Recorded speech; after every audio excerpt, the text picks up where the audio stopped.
Hello viewers, welcome to my channel Pharmacypedia. In this session, we are going to discuss about the formulation of the tablets and granulation methods. If you have not subscribed to my channel, please subscribe to my channel Pharmacypedia for getting further updates. So let us first try to understand why do we need to prepare the granules. Now the granules are prepared before the preparation of the final formulated tablets. There are various advantages of the preparation of the granules. Basically, we get the enhanced flow of the powder. So the powder flow becomes very better and we obtain uniform size of the granules which actually have the uniform mixtures. So also the content uniformity is improved as we make the granules. Moreover, since the flow property is being improved, therefore the compaction characteristics is improved, which is very much required for the tablets. So what is granulation? Granulation is the basic process whereby the small particles are getting converted into large particles. The point to be noted here is that we get the larger particles, but we also get the uniform size particles, which is very much required to have the good flow of the properties. And this enhanced flow and uniform mixture actually improves the compaction characteristics while we make the tablets. So one can understand the importance of making these granules. Moreover, there are two things which are required before we go for the actual compression of the tablet, before actually making the tablets. The first is the powder flow properties, also known as the improved flowability, which is being desired, and second is the compressibility. So these two things, if we have the good flowability, either by anything, by adding the glidants or by improving it, or by having the good compressibility, that is the property of forming a stable intact compact mass when the pressure is being applied, is called the powder compressibility. So for making good quality of the tablets, we need good powder flowability and good compressibility. Now there are basically three methods which are used for the preparation of the granules. First is the dry granulation method, second is the wet granulation method, and third is the direct compression method. So let us try to understand each of them one by one. First, try to understand the dry granulation. Dry granulation is the basically the process of forming the granules, but without using any liquid formulation. So how do we make the granules? We actually involves a direct compression of a finely grounded powder. So we take the API, we take the excipient, we mix them very finely till a ground powder is being prepared. Now this requires the finely powdered compound and tablet compressors. We use various equipments to compress this powder so that we can get a good fine powder. Now when we get the good pressors, we get the good fine size particles after passing or using through the various roller compactors which are required to have the uniform particle size, then we go ahead for the tablet compression. Now, what is wet granulation? Wet granulation actually involves the use of the granules or the preparation of the granules by adding a granulating liquid, binding liquid. Now, this actually involves the powder with a granulating fluid, which after having the granulating fluid, we pass it through sieves to have the proper size of the granules. Once we obtain the proper size of the granules, we dry them properly, and with the help of other glidants, we compress it into tablets using the compression machine. So it actually involves three extra steps which are not involved in the dry granulation. In dry granulation, we don't add any liquid. In wet granulation, we add the binding agents to aid in the formation of the granules. Now this is dry granulation process using the roller compactors and slugging process. So basically we are using two methods of preparing the granules. First is the roller compactor method and second is the slugging method. You can see in the roller compactor method there are two rollers. We pass our mix through these rollers. What we obtain are known as the flakes. So when we pass our active pharmaceutical ingredient along with the excipient through the roller compactor, we get the flake. Then we do the milling and sizing, and then we get the uniform size granules. On the other hand, second process is known as the slugging process. Now slugging is that we pass it directly through the compression machine and make the slugs. Then we again mill them and do the sizing activity to get the uniform size of the granules. This is a simple dry granulation technique. So like other optional feeders for having the more grinding capability. In this diagram, you can see three methods simultaneously. First is the dry granulation method, which is being depicted using the granulating agent and is depicted by these green lines. And second is the wet granulation method, depicting by the purple colored lines, broken lines. And third is the direct compression method. As it indicates direct compression, we are taking the active pharmaceutical ingredient, mixing it with excipients and directly compressing it. So what is direct compression method? So there are some substances which can be compressed directly.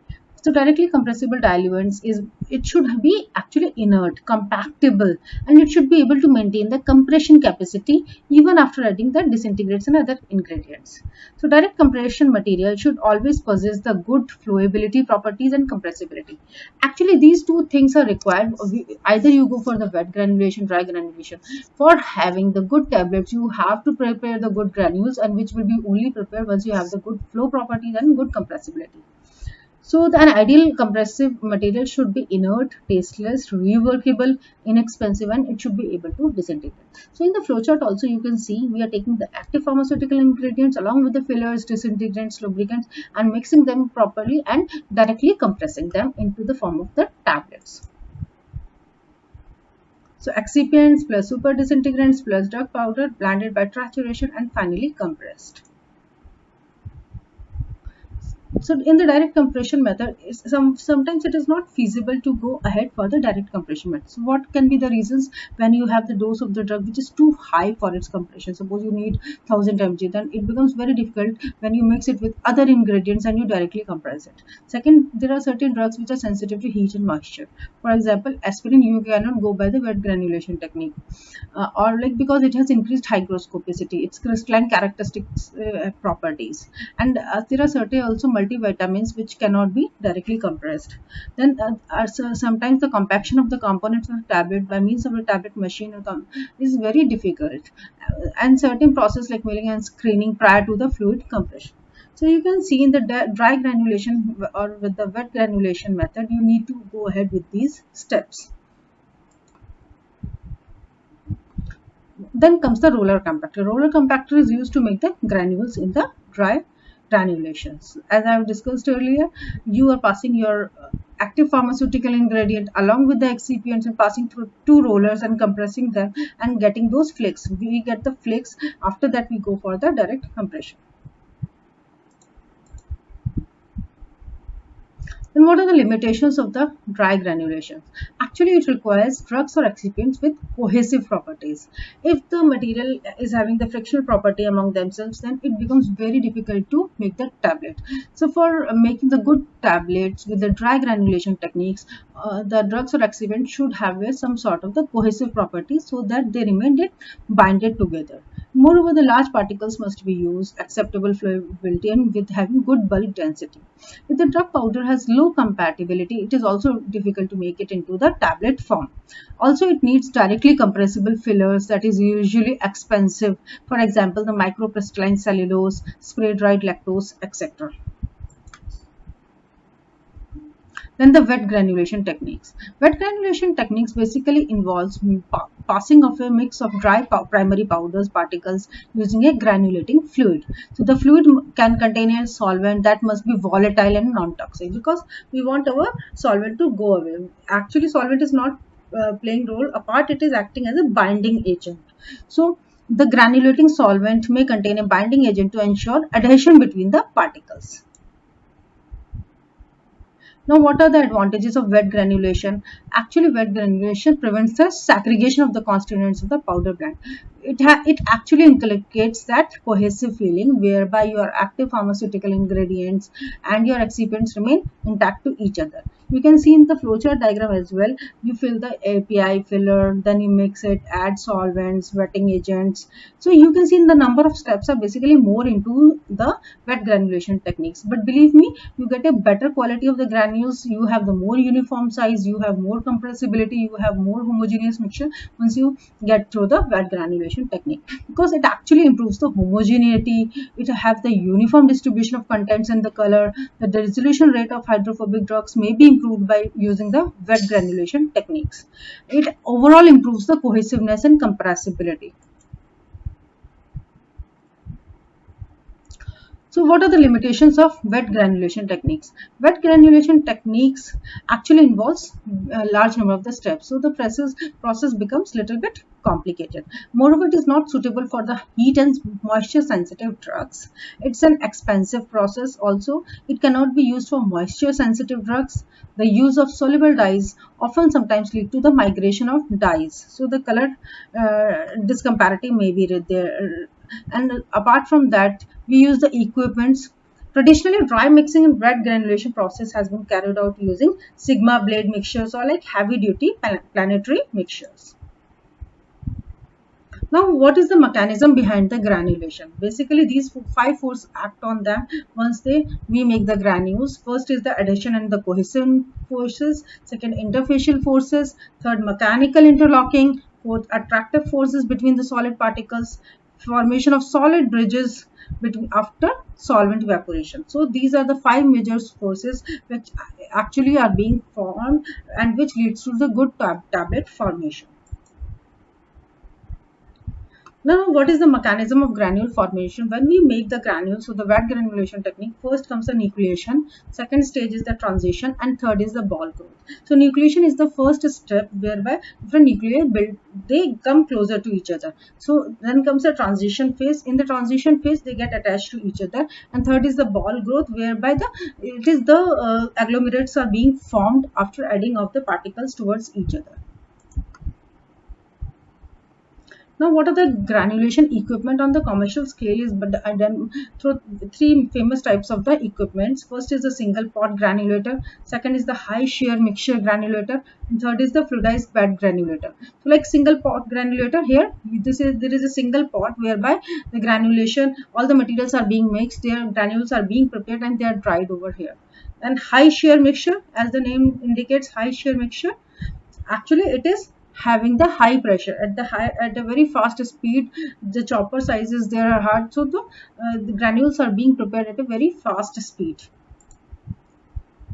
Third is this is again the high shear mixture granulator, whereby you can see we can have the dry powder mixing, we can have the liquid binder addition, wet massing, sieving of the granules simultaneously, drying and dry sieving of the granules.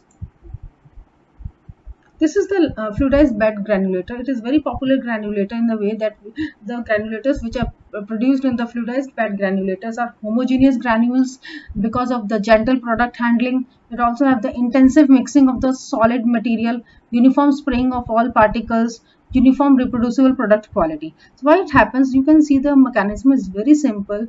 We are actually making the powder bed, and below the powder bed we are actually applying the fluidized air. Now because of this fluidized air, the particles get suspended in the air. So when they are being suspended into the air, at the same time they are being sprayed upon by the binding agent. So this binding agent is actually creating that property whereby the particles are getting adhered to each other. So by this mixture, and they are even since the air is also continuously flowing, so they are getting dried simultaneously. So you can see particles fall up, they are being sprayed upon by the binding agent, they get attracted to each other and they are dried simultaneously. So best type of the granules are being prepared by using the fluidized bed granulator, and the granules which are very homogeneous in size, they are uniformly spread out and they are reproducible. Thank you so much for watching the video. Please do like, share and subscribe to my channel Pharmacypedia for getting further updates. In case of any doubt or query, please provide your views in the comment box. I would be happy to entertain them. Thank you so much once again.